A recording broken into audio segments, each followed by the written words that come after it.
Where does the race stand overall? I think there were some early, slightly cautiously optimistic indications for Cuomo relative to where he was standing for a while. There was one poll from Suffolk University that showed that he had closed the gap by half with Mamdani. So it went from 20% to now a lead of 10%, according to this one poll, where Mamdani was at 44% and Cuomo was at 34%. And Curtis Sliwa was at 11%, which makes you wonder what Sliwa was doing. If he dropped out, I think that Cuomo would be a lot closer to Mamdani. And that kind of caused the poly markets to dip finally for the first time in quite a while. Mamdani made it down into the 80s, but now he's headed back up into the 90s once again.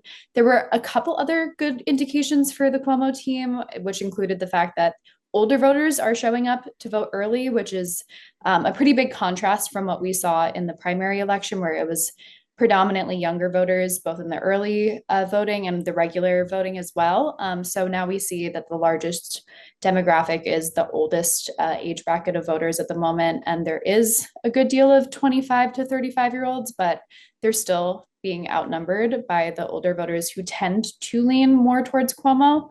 But that said, I think things still do not look too great for him. And Mamdani is definitely still well in the lead, in my opinion.